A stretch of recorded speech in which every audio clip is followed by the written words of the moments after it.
What is happening, you guys? It's your boy Thub coming at you with a new video, and we're going to jump right in on this video of a process that I'm doing to kind of compare renderings from two programs.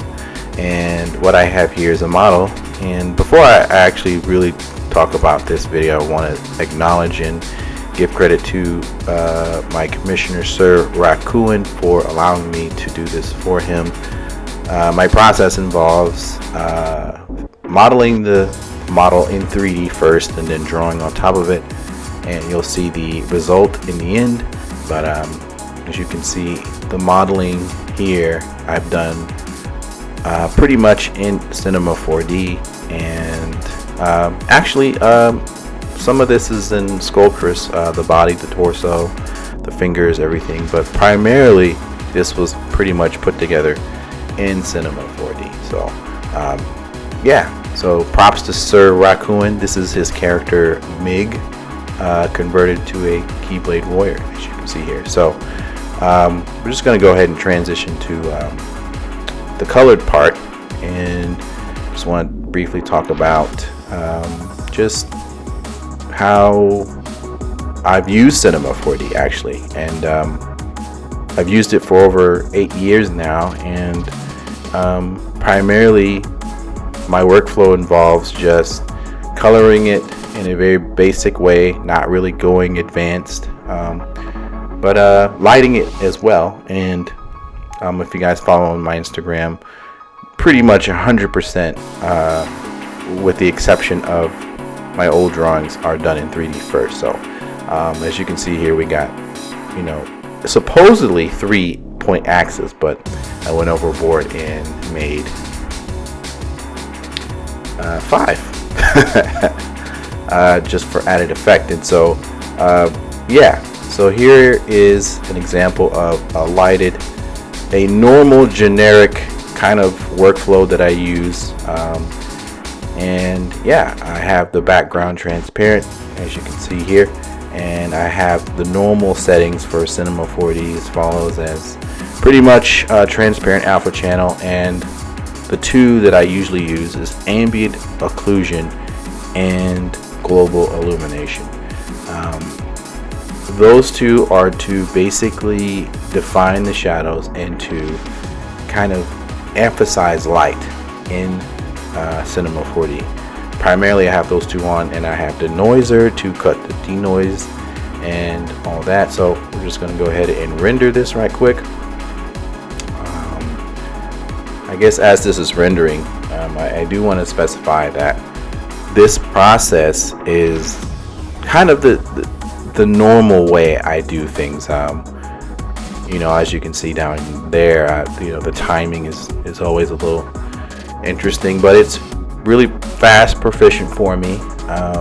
Sometimes I use models that I model here in Cinema, and I put them in here in this same file because it already has the lighting and everything pretty much there. So yeah, I just kind of use the same file sometimes and light it up, and as you can see here on the render, you can kind of see information on the global illumination and everything. And yeah, it's chugging along there. I don't have the fastest computer, but it gets the job done for the most part. And here we are just rendering it in real time. I do like the result of this. I do want to also kind of specify that I'm not really saying that one is better than the other. I still like Cinema 4D for a lot of reasons. I'm very comfortable with the modeling, but I am very impressed with Blender. I am very, very inspired, and I have been watching a lot of Blender videos and what you can do in terms of the potential. But yeah, not dogging the two. All of this is just a tool, but as you can see, it's not too bad, right? You can see kind of the shadows a little bit. You can see the lights from the edge, the rim lights, if you will. And oops, I'm zooming out there a little bit. But yeah, it's not too bad. This is kind of the generic render that I would use to draw on. So now we're going to transition to Blender now. And by the way, before I go on, Blender is free. This is version 3.0, but I want to emphasize the fact that it's free. And I have been going mad on tutorials and learning this program. And I have to say, it's a very powerful program. And yeah, I'm allowed to actually import the same things from Cinema 4D. Obviously, this is an FBX, and the transition was pretty good. And I just wanted to, show what Blender could do. So here we are with the same view, and here we're just going to switch it to another viewport shading that's not all the way. This program uses Eevee, and you can see the lighting information is already there. It's not great, but the emission is there. And if we turn it to the actual way it looks, obviously I'm a newbie in Blender, you can obviously see a change and a difference already in the render already. And the great thing about this, and by the way, this is all transparent, my backgrounds are transparent RGBA, is the fact that it's all in real time. And this blew my mind when I used it. I was like, what in the world?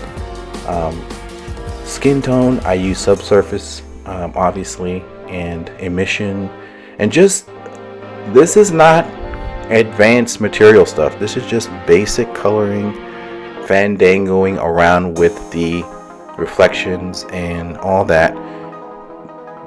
And I have a 3-point axis, a 3 light, or whatever you want to call it, a 3 light point axis in it as well. And this blew my mind when I figured out how to do this. And in time I will try to tell you guys and show you my process in time, but I did a comparison of basically the renderings from this and Cinema, and I showed it to my girlfriend and my dad, and they both liked this version better. And by the way, you can, another thing with this as well is that you can attach an HDRI in real time, guys. Again, this is in real time. So going back to my girlfriend and my dad, they both picked the Blender render for sure. So yeah, I was so amazed how this looked, because I guess you couldn't do this in Cinema 4D in real time. And I'm guessing, and this is just Eevee, this is nothing like cycles or anything, but this is kind of the generated video game engine here, or I guess Unreal uses this as well. So we're going to go ahead and render this. Essentially, we already know what it's going to look like, but here we are, we're rendering it, and here it is. And yeah, everything from subsurface, the glow, bloom was another one that's amazing, and emission, and some of the glowing effects. And yeah, it's looking great. It looks great. So here's a comparison of the two, and here's the final render, and in fact the final illustration of what it all looked like in the end. So yeah, I really like Blender. The transition is real. Again, I'm not really saying which is better, because obviously Cinema is great. I've used it for a long time, and my modeling skills are not great, but yeah, what you can do in Blender is amazing. And I'm going to basically focus this year on Blender, focusing on not only drawing on top of 3D objects, but to actually create 3D projects and models and do it all in Blender. So anyways, guys, that's it. If you like this, great. If you didn't, that's great. Feedback is always important. Don't forget to like, subscribe, and comment, and I'll catch you on the next one. Thank you guys for watching.